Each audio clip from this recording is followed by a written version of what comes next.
Sosok Remy Lucidi, penakluk ketinggian berakhir tewas jatuh dari lantai 68. Sosok Remy Lucidi, pria asal Prancis yang tewas terjatuh dari lantai 68 di Hong Kong. Selama ini ia dikenal sebagai sosok yang gemar memanjat tempat-tempat tinggi. Sebelum akhirnya tewas, Remy Lucidi ternyata sempat mengelabuhi petugas agar bisa masuk ke gedung. Seorang pria asal Prancis tewas setelah terjatuh dari puncak gedung Pancakar Langit di Hong Kong saat melakukan aksi panjat gedung. Metro.co.uk melaporkan. Remy Lucidi, atau yang lebih dikenal sebagai Remy Enigma di media sosial, kerap melakukan aksi memanjat tempat-tempat tinggi seperti kren, jembatan, tiang, atau bahkan pemancar. Kamis 27 Juli 2023 lalu, Remy tengah memanjat Tregunter Tower di Hong Kong sebelum tewas terjatuh. Ia sudah mencapai lantai 68 atau di ketinggian sekitar 213 meter. Seorang ART di lantai tersebut sempat melihat Remy mengetuk-ngetuk kaca jendela luar untuk meminta masuk ke dalam gedung.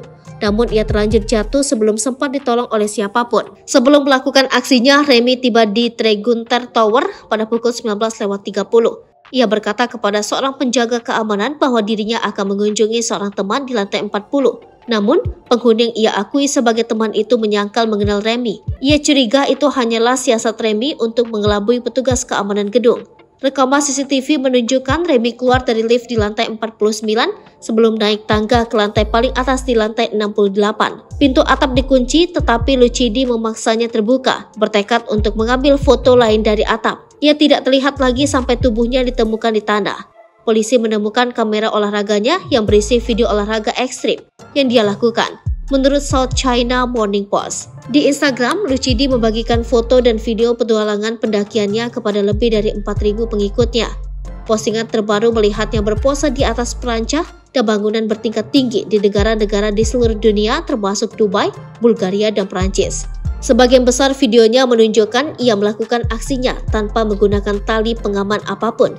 Dalam satu postingan, ia terlihat sedang menyeimbangkan diri di tepi cerobong asap setinggi 980 kaki di Prancis. Beberapa hari sebelum kematiannya, Lucidi memposting foto dari Times Square di Causeway Bay, Hong Kong ke halaman Instagramnya yang kini penuh dengan ucapan bela sungkawa netizen.